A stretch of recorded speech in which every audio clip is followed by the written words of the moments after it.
유쾌한 남자들의 시시콜콜 토크쇼 김프로쇼 지금 시작하겠습니다. 저는 김프로입니다.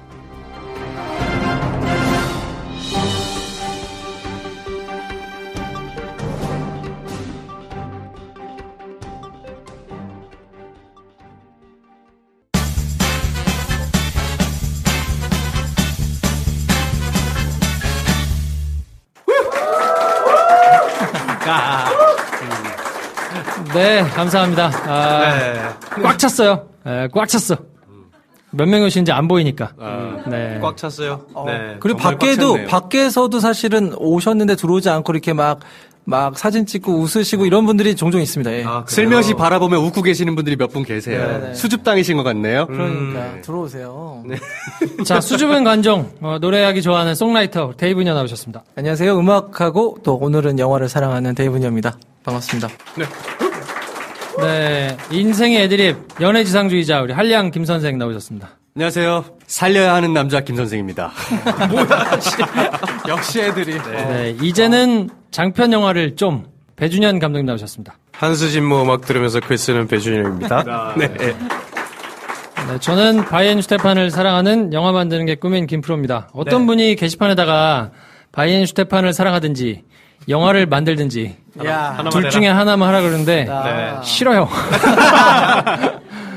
자, 시시콜콜 시네톡 소개해드리겠습니다. 안녕하지 못해요 님께서 역시 황대리의 허탈한 듯 박지향 웃음의 빈 공간이 크게 느껴지지만 김 선생의 노련함이 다른 방향에서 빈 공간을 넘치도록 하고 있습니다. 영화 파케답게 영화에 대한 썰을 풀 때 김프로가 가장 즐거운 듯합니다. 영화에 대한 이야기만 듣고 잡다. 네. 이런 분들은 후원을 하시면 된다. 한 1,000만 원씩 후원을 하시면 저희가 시네마스터를 되살려드리겠습니다. 데드 얼라이브님, 영화에 대한 애정이 별로 안 느껴집니다. 죄송합니다. 이럴 때 바로 사과하면 돼요. 네. 네. 죄송합니다. 네. 파코스리님, 황대리님 웃음소리가 저에게는 즐거움인데 언제 오시나요? 황대리님 웃음소리 효과음으로 좀 써주시면 안 되려나? 테리 오빠에게 상의하세요. 네. 재즈미엄님, 음악영화도 다뤄주세요. 그때는 데이브님을 게스트로 초청하는 걸로 다뤄드리겠습니다. 졸려투님, 하도 말이 많길래 영화 리얼 다운받아서 봤습니다. 네. 이것만 딱 읽어드려도 어떤 내용인지 아시겠죠? 아껴줍시다. 네. 그 의미를 아껴두고. 뒤에 욕도 하셨어요, 사실. 저희는 청정구역이라 읽을 수가 없습니다. 네. 네, 우리 듀스2972님, 제가 한 템포 늦게 듣고 자꾸 뒷북치는 느낌입니다. 영화의 기본 정보를 건조하게 읽어주시고 크게 웃어주시던 황대리님의 빈자리 하면서 황대리님의 빈자리가. 네. 의외로 황대리의 지분이 크네요. 웃음소리가 한 70%. 일단 데시벨이 크거든요. 저한테는 고산병으로 고생한다는 자기 셀카 외에 산소호흡기를 이렇게 흡입하는 사진을 찍었는데, 진짜로? 근데 그 되게 멋있게 스냅백 쓰고 고산지대에서 석양받으면서 찍혔더라고. 설정으로 찍은 걸. 갑자기 댕기열 앓으시던 분 갑자기 생각나고 말했어요. 잘 있습니다, 황대리. 곧 돌아올 겁니다. 네, 우리 자리에 계신 에무무 장관님. 자주 등장하시죠. 제가 좋아하는 영화는 일본 영화 굿바이입니다. 네. 일본 영화는 거의 낯 간지럽기만 하고 별로 볼만한 게 없다고 생각했었는데 뭐랄까 직업에 대해서 인생에 대해서 생각하게 되는 영화였던 것 같네요. 여러모로 좋은 장면들도 많았던 것 같고요. 웃기는 장면도 있고 눈물이 나는 장면도 있고 혹시 안 보신 분들 계시면 추천드립니다. 네. 이 영화는 추천드립니다. 네. 자, 그러면 선물 폭탄 코너, 다 같이 즐거워하시는 바로 그 코너, 우리 넷 중에 나만 할 수 있다는 바로 그 코너. 들어가 보겠습니다. 술친금 한 박스 받으실 분, 영화 리얼 보느라 고생하신 졸려투님 축하드립니다. 고생하셨습니다. 정말 고생하신 거예요, 이거는. 애터미 선크림 받으실 분, 여러 가지 특집 요청해주신 난 외롭지 않아. 축하드립니다. 많이 외로우신가 봐요. 네.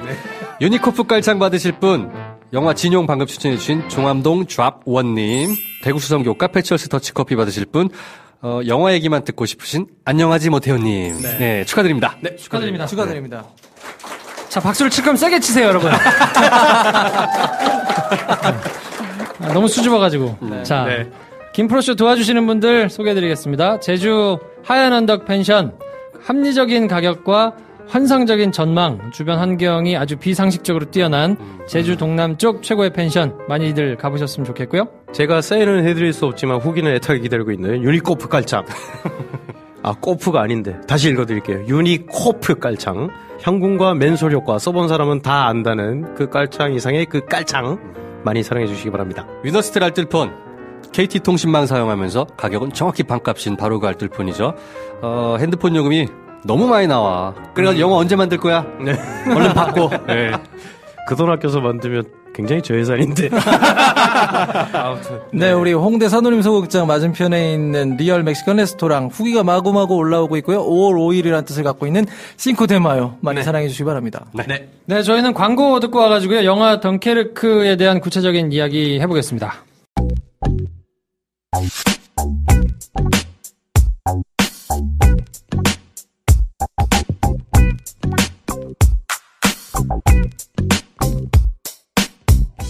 유쾌한 시사, 맛있는 맥주. 김프로쇼 화이팅!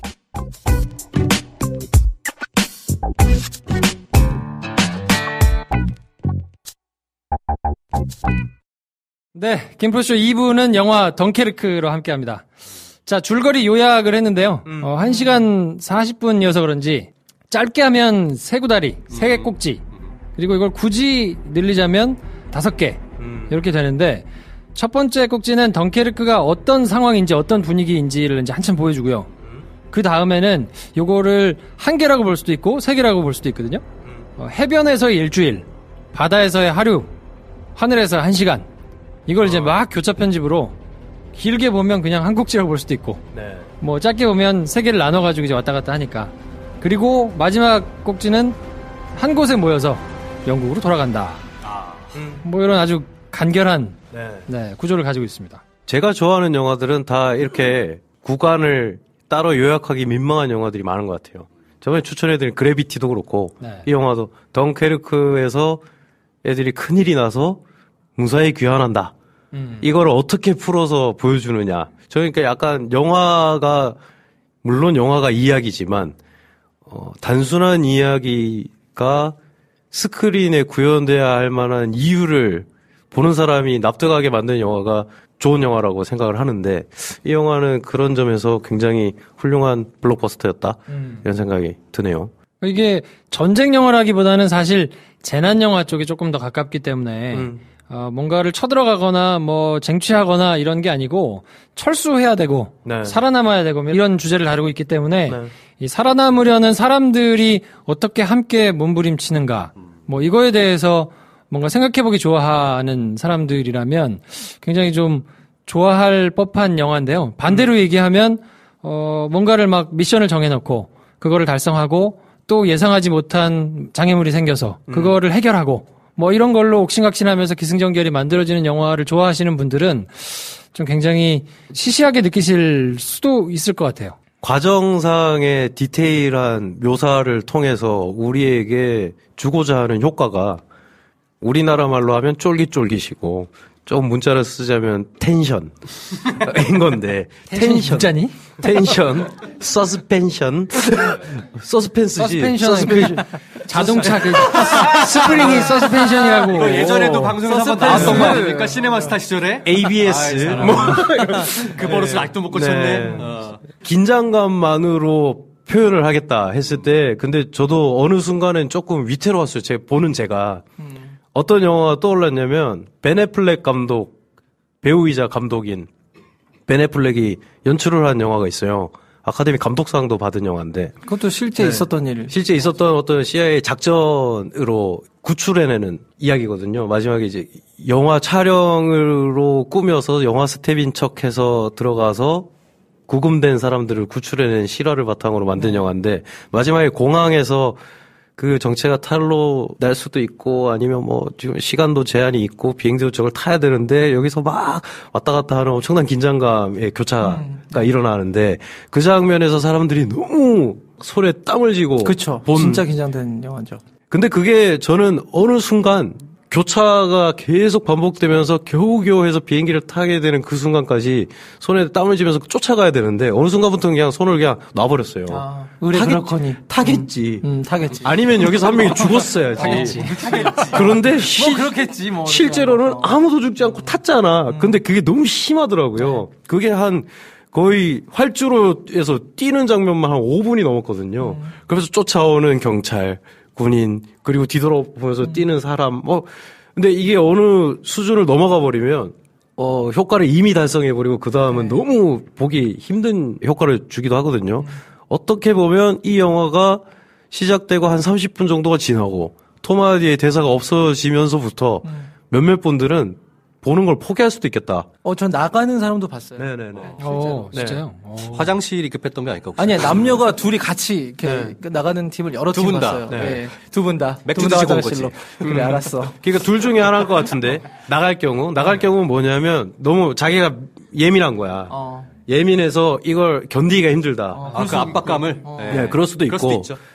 오히려 근데 적당히 예민하면 이 영화만큼 몰입감을 주는 영화가 없거든요. 근데 너무 예민한 분들은 이걸 견디기가 힘들다. 근데 진짜 요즘에 자극에 민감한 분들은 이 영화 처음에 한 30분은 도대체 이 영화 뭐 하려고 하는 거지? 라고 생각하실 수는 있을 것 같아요. 그리고 오히려 또 둔감하신 분들이 계실 수 있어요. 여기서 왜 팔다리가 안 찢어지나? 왜 헤드샷 당하고 막 터지고 막 나치가 고문하고 막 이러고 이래야 되는데 너무 조용한데? 막 이러시는 분들도 나갈 수 있죠. 어쨌든 그러니까 어느 한 극단에서 보자면 보기가 정말 힘든 영화일 수도 있다. 근데 저는 이게 똑같은 이유로 좋은 영화의 기본 척도가 이건 것 같거든요. 호불호가 극명하게 갈린다. 그럼 평범치 않다는 얘기니까 도달하고자 하는 지점이 여느 영화들보다 좀 높다. 의 좋은 뜻으로도 해석할 수 있고. 그러니까 이게 사전 정보나 배경 지식이 전혀 없이 가서 영화를 보시면 잔교에서, 그러니까 그 해변에서 일주일, 바다에서 하루, 그 비행기에서 1시간 이렇게 시간인데 그게 자막으로 이렇게 나오거든요. 뭘 의미하는지 처음에 잘 그렇게 와닿지는 않아요. 맞아요. 그래서 알 수가 없어요. 뭐야 처음에는. 이게 그냥 뭐 하고는 그냥 지나가는데 구조를 알고 가서 보시면 야 이게 굉장히 시간을 잘 달았구나. 왜냐하면 하늘에서 1시간은 굉장히 빨리 가거든요. 거기다가 계기판도 고장났으니 이게 어떻게 되는지를 모르는 상황에서 금방 떨어지는 거 아니야? 라고 굉장히 손에 땀을 쥐면서 보게 되는데 상대적으로 해변에서의 일주일은 너무 길어요. 이게 도대체 같은 시간을 쓰고 있는데 이렇게 길고 지난하게 느껴질 수 있나. 근데 그거를 적당히 잘 섞어가지고 마지막에 이제 한 지점에서 만나도록 세팅을 해놓은 것이 야 논란이 참 굉장히 편집과 뭔가 시간을 사용하는 데 있어서 굉장히 좀 훌륭하다. 뭐 그게 이제 인셉션 같은 데서 꿈의 꿈으로 들어가서 뭐 시간을 늘렸다 줄였다 하는 것에서도 이제 한번 표현이 되기는 했었는데 전혀 다른 실시간으로 3개를 합쳐가지고 영화가 처음에는 좀 헷갈리는데 나중에 이제 보다 보면 야, 굉장한, 나름의 묘미를 좀 발견하실 수 있는 그런 포인트가 있습니다. 저도 정보 없이 가서 봤거든요. 덩케르크라는 사건도 잘 몰랐고, 그게 시간 단위로 분할돼서 플롯이 구성된다는 거 당연히 몰랐죠. 그래서 김프로 말한 것처럼 처음에는 뭐지? 싶었어요. 근데 어느 순간부터 방금 내가 봤던 배에서 일어났던 장면에 영향을 끼쳤던 하늘의 정보가 다시 거기서 딱 구현되는 걸 보면서, 이게 싱크가 맞네? 싶은 거예요. 그래서 거기서 영향을 미친 장면이 잔교에서 사람들을 태우고 싣고 하는 거에 또 영향을 주고. 그러니까 처음에는 그게 다 동일한 시간에 일어난 건 줄 알았어요, 저는. 배랑 하늘이랑, 해변이 그냥 동일하게 딱 1시간이면 1시간, 2시간이면 2시간 이렇게 일어난 줄 알았는데 그게 또 보다 보니까 아니야. 명백히 아닌 장면들이 또 드러나잖아요. 그래서 해석을 하기가 조금 복잡하다. 어떻게 앞에 장면을 다시 돌려서 볼 수도 없고. 근데 쭉 보다 보니까 그게 아주 극적으로 앞에 거를 잘 이해를 못했더라도 그 맨 마지막에 톰 하디가 무동력으로 딱 땅에 떨어지는 그 장면에서 모든 게 설명이 딱 끝나더라고요. 그래서 와, 이 사람 참 기가 막히게 편집했다 싶은 생각이 들었어요. 근데 저는 그 영화 보면서도 이 크리스토퍼 놀란이 항상 기억이나 시간의 분할을 하고 그걸 재편집하는 걸로 영화를 굉장히 많이 만들잖아요. 왜 이 사람은 이런 생각을 할까가 되게 궁금했어요. 왜냐면 첫 번째 장편했던 미행 같은 경우도 사실 그런 영화고, 메멘토 같은 경우도 그런 영화고, 지난번 그러니까 인셉션에서도 이제 킥 이렇게 들어가는 것도 그렇고, 그러니까 이 감독의 완전 장점이 극대화된 영화가 아닌가. 네. 제가 생각하기엔 놀란 감독은 다크나이트 시리즈는 좀 논외로 치자면 본인이 하고 싶은 영화가 꿈을 재현하는 거일 수도 있겠다 싶은 생각이 들어요. 인썸니아 같은 경우는 아예 잠을 이루지 못하는 형사가 백야 현상으로 해가 지지 않는 알파치노와 그 얼마 전에 돌아가신 로빈 윌리엄스가 연쇄 살인마로 나오거든요. 로빈 윌리엄스가 이미지 변신했던 영화인데 그 영화를 보면 정말 잠깐 눈 좀 붙이고 싶다라는 생각이 들게 만드는 영화기도 하고, 인셉션은 아예 꿈이라는 현상을 가지고 우리가 상상할 수 있는 걸 극대화시켜서 보여줬고, 제 생각에는 시나리오를 동생이랑 여전히 같이 작업하는 경우가 대부분인데, 어릴 때부터 그런 생각을 많이 하지 않았을까? 내가 있는 이곳 말고, 우리로 치면 장자에 속하는 뭐가 진짜일까? 내가 도달할 수 있는 지점이 어딜까? 사실은 내가 직접 눈으로 보는 것 말고 내가 상상하는 게 더 진짜가 아닐까? 뭐 이런 생각을 어릴 때부터 계속 해오던 사람이 아닐까? 네. 프레스티지라는 영화 혹시 보신 분인지 모르겠는데 거기에도 보면은 준비 많이 하셨네. 꿈이나 준비가 아니라 저는 정말 팬이에요. 그래서 제가 이 모든 영화 다 미리 봤거든요. 발끈해가지고 민감하게 받아들이시거든요. 방송이 너무 재미가 없잖아. 그렇구나. 너무 진지했구나. 네. 알겠습니다. 하여튼 프레스티지 같은 경우도 보면은 스칼렛 요한슨이랑 우리 크리스찬 베일이랑 또 휴잭맨 이렇게 나오는 영화인데 그게 약간 그 배트맨 비긴즈랑 다크나이트 사이에 나온 영화거든요. 맞아요. 거의 1.5편이라고 불리우는 영화인데 거기에도 지금 배 감독 얘기한 그런 내용들이 곳곳에 숨어 있거든요. 이런 해석도 있어요. 그러니까 인간 속에서의 시간과 의식의 개념을 깊이 파고 들어갔던 것이 전작들이고 인터스텔라부터는 명백하게 인간 외부의 세계의 물리적인 환경, 그 상대성 이론을 통해서 시간이란 게 도대체 어떤 개념인가를 사람 밖에서 탐구하는 노력을 끝까지 가본 거. 네. 그래서 사람을 중심으로 사람 의식 속에 있는 시간, 사람의 의식 밖에서 물리적 환경에서 시간을 자기 나름대로 영화적으로 계속 탐구해 나가고 있다. 네. 해석을 하죠. 네. 근데 또 그렇게 보자면 탐구를 해 나가고 있다의 입장으로 보면 뭐 시간이 사실은 내가 보는 것, 내가 접하는 공간과도 밀접한 연관성이 있잖아요. 그러니까 이 영화가 굉장히 흥미로운 지점이 가장 우리가 이 사태의 전말을 잘 알 수 있는 넓은 샷들이 거의 대부분 톰 하디의 시점샷이에요.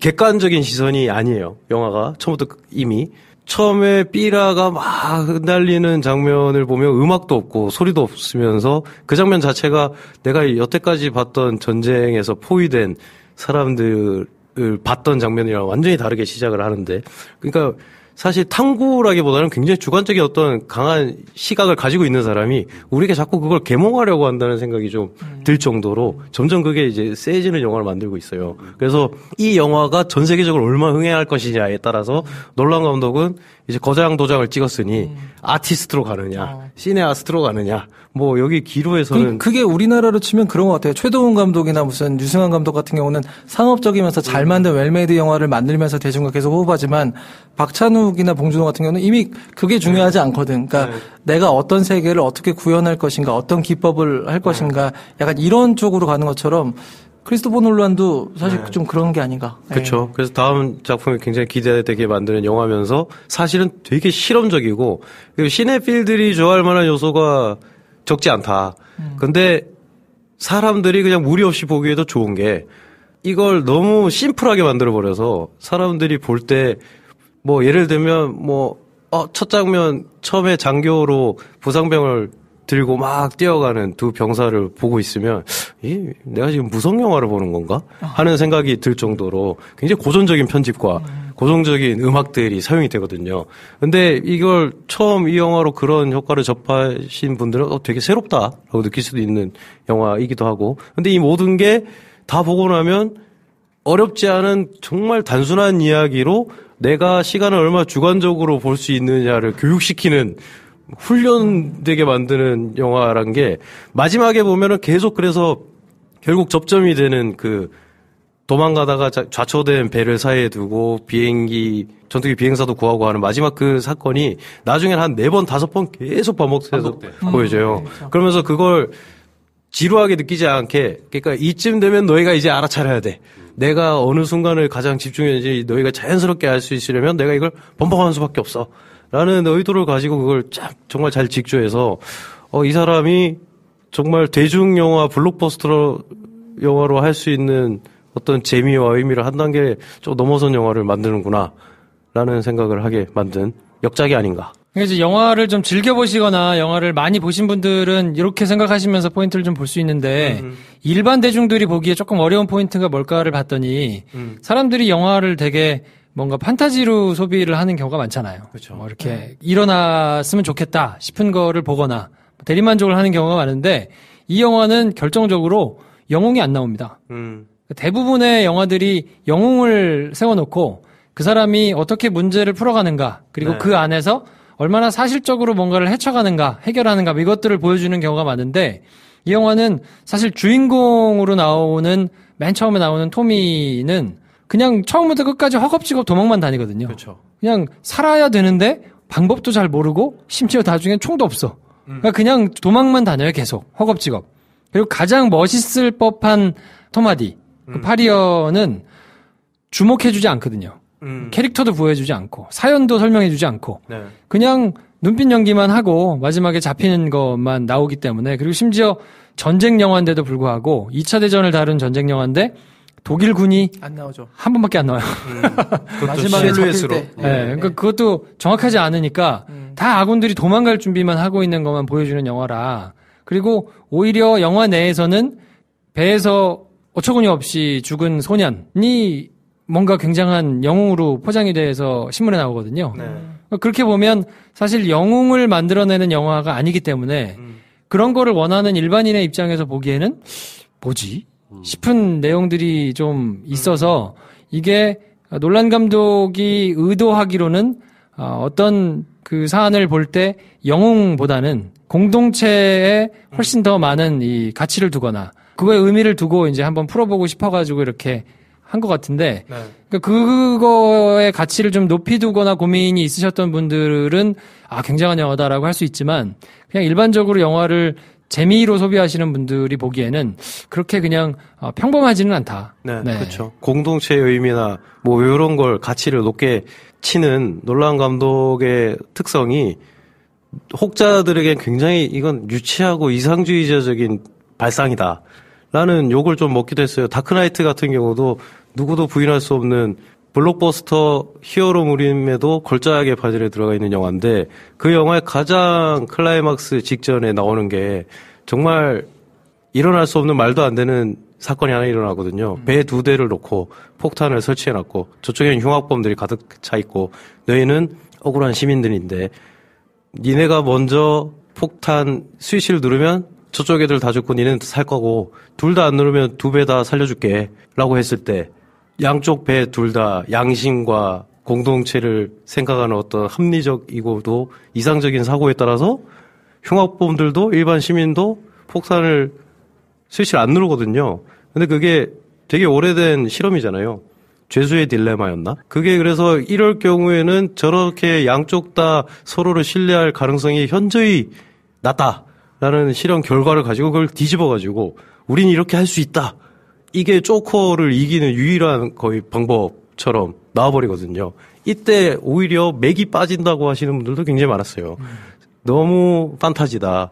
오히려 저도 덩케이크를 보면서 독일 병사 한 명 안 나오고 총성과 폭발음으로만 존재하는 적과 거기 쫓겨가지고 망연자실에 있는 40만 명의 병사들을 두고 시체가 부패하는 장면 하나 안 보여준 것은 너무 자신의 판타지로 우리를 몰아가기 위한 사실은 굉장히 주관적인 뭔가를 의도적으로 거세한 영화 아닌가라는 생각이 들기도 했어요. 왜냐하면 영웅이 없다고 하셨지만 등장인물 모두가 어떤 지점에서 영웅적인 면모를 보이거든요. 이 영화의 모두가.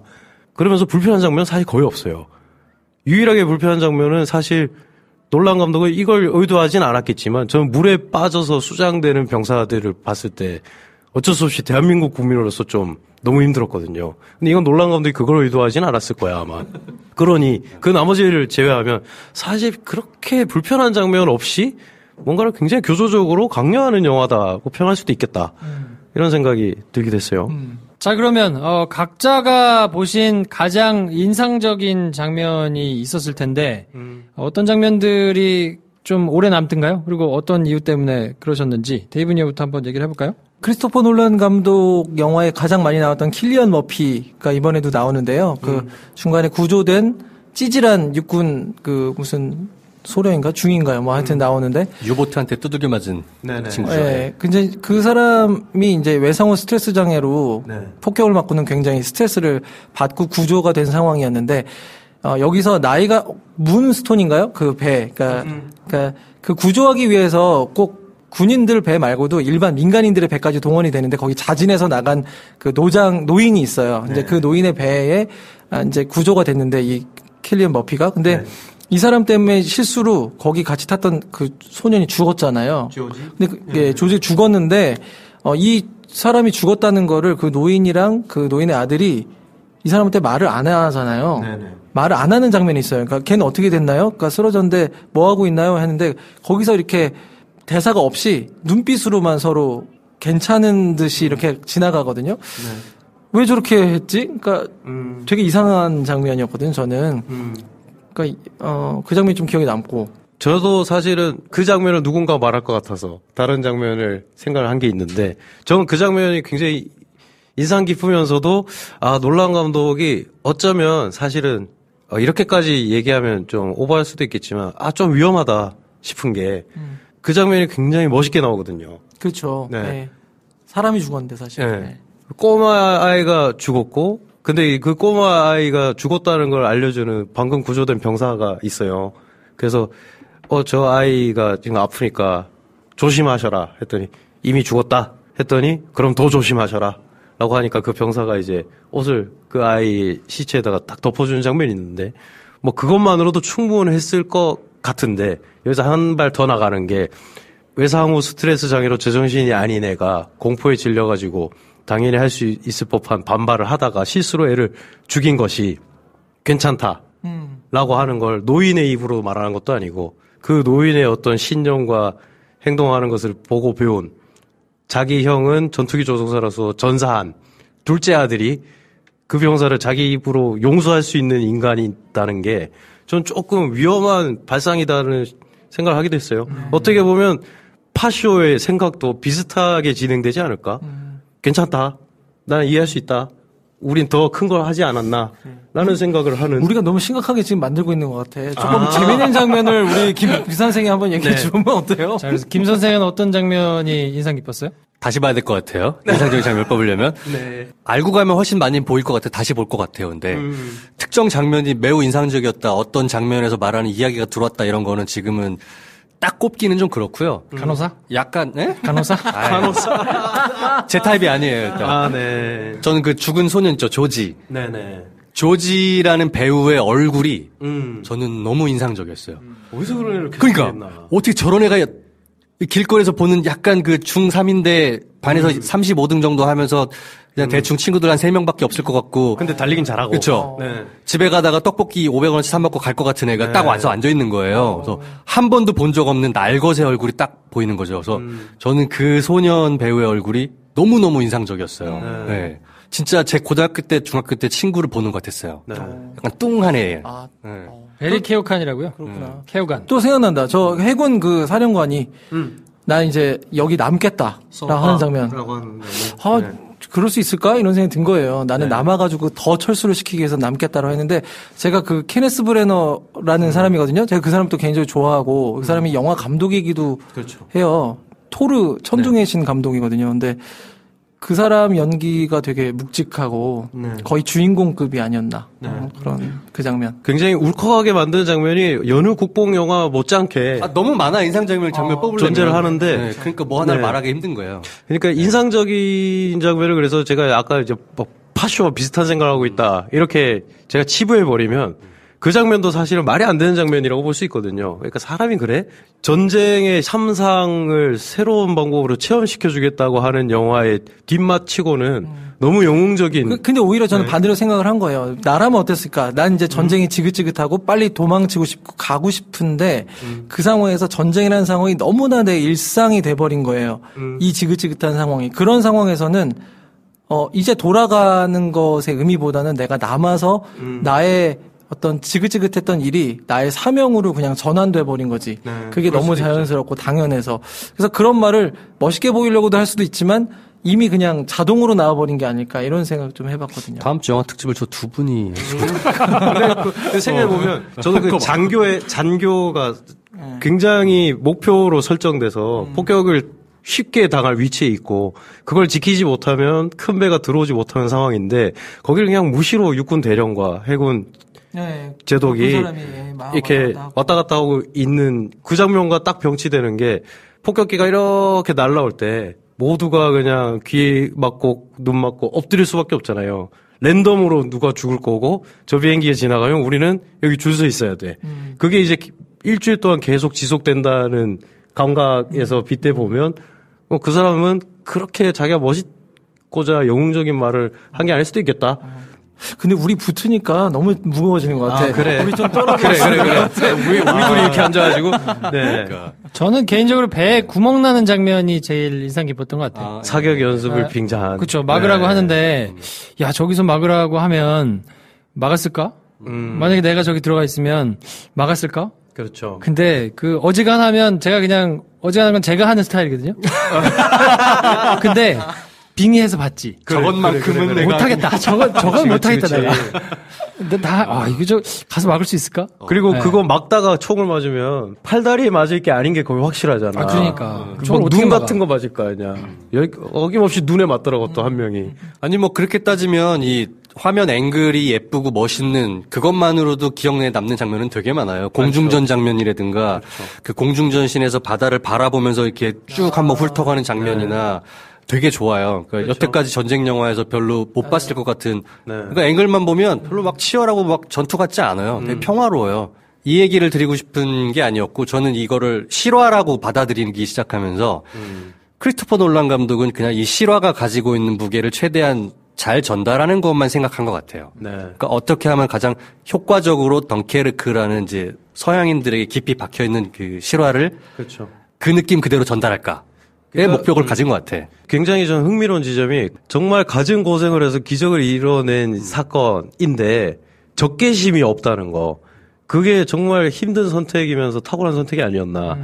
그걸 더 극적으로 만들려면 우린 당연히 무지막지한 상대 적군들의 모습이 등장해줘야죠. 그게 그리고 세면 셀수록 이게 커질 거라고 당연히 생각하는데 일부러 그걸 그냥 빼버리니 그 장면에서 그런 접근을 했다는 것 자체에서 자신만만함을 느낄 수가 있고. 아니면 익숙한 전쟁 영화 같은 경우는 여러분들 다 아실 거야. 그런 상황이 딱 펼쳐졌다 그러면 독일군 사령부에서 회의하는 거 한번 나오고 히틀러가 매우 표독스럽게 비행기로 쓸어버려 뭐 이런 식의 막 그런 자들이 나와야 돼. 그렇지. 그리고 전혀 그런 거 독일군들이 없지. 막 나와야 되네. 아무도 안 나오잖아요. 정말 누가 딱 봐도 나치 독일군처럼 생긴 막 턱 두 개 딱 쪼개진 이렇게 병사 와가지고 막 이렇게 할 텐데 자기는 알죠. 이렇게 딱 이렇게 돼가지고 휴고보스 나치 정장 딱 입고 머리에 팡팡 쏘고 막 피 촥 튀고 한 컷도 안 찍었다는 거. 얼마나 자신만만했나.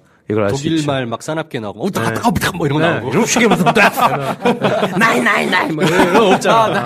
없잖아. 왜 없다는 거. 정말 영국 사람이다. 저희가 갑자기 생각난 건데 우리 그 알프레드 집사 마이클 케인이 여기 나오는 거 아세요? 어디 나왔어 여기? 목소리로 나온답니다. 아, 진짜요? 준비 많이 했네. 많이 해야지. 우리 지금 오시는데 지금. 와, 진짜.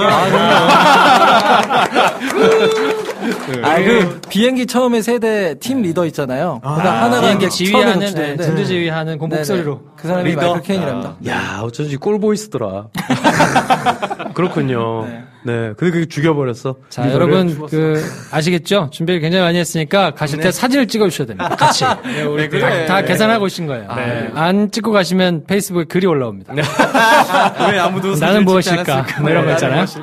꼭 사진을 찍고 준비했던 거 본인이 이렇게 사진 찍으시고. 우리 김포쇼 저에 대한 이런 저거 없으면 또 방송이 재미가 없잖아요. 그렇죠. 그럼요. 다 이거 들으려고 청취수 올라가는 거예요, 사실은. 그리고 이럴 때 데이브니얼 표정 보려고 오신 거예요. 당황해. 진짜일까? 이런 거 있잖아요. 진짜입니다. 자, 공개방송 오신 분들 중에 거의 한 3분의 2는 영화를 안 보시고 오셨는데, 저희가, 내용을 이렇게 막 스포일러를 해서 어떨까 좀 걱정은 됩니다만, 그래도 이미 이제 내용도 다 알게 된 거, 기왕에 보실 거면, IMAX 가서 좀 보시면 좋을 것 같고요. IMAX 성애자여가지고, 그렇게 크게 찍기를 좋아하는 분이니까, 그냥 영화에서 보면 조금 아까울 수 있다. 그래서 기왕이면 IMAX로 좀 보시고, 보신 감상평들을 같이 올려주시고 이야기하는 시간도 가지면 좋겠습니다. 영화관에 극장에 오랜만에 간다 했을 때 저희의 이런 추천을 듣고 영화관에 가셨으면 딱 그 순간부터 내가 좀 몰입해서 봐야겠다 하는 어떤 딱 순간이 올 텐데 저는 영화에서 처음 음악이 등장할 때가 굉장히 좋았거든요.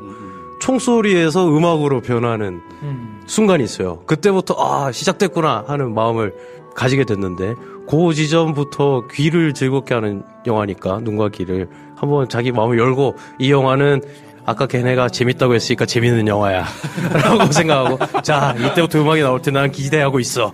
자 지금부터 나의 기대가 충족되는구나 이렇게 보시면 마지막까지 감동적이게 관람하실 수 있는 명작입니다.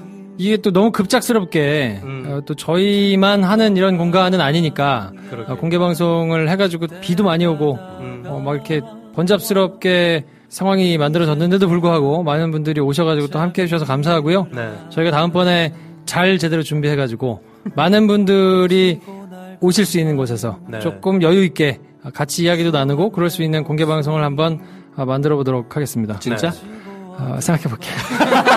자, 이러면 이제 데이브 니어는 준비 들어갑니다. 네. 네. 자, 아무튼 멀리서 와주셔서 감사하고요. 네, 저희는 감사합니다. 다음 시간에 또 유쾌한 시사 이야기, 영화 이야기로 찾아뵙겠습니다. 다음 시간에 뵙겠습니다. 감사합니다. 고맙습니다. 안녕히 계십시오. 아이고.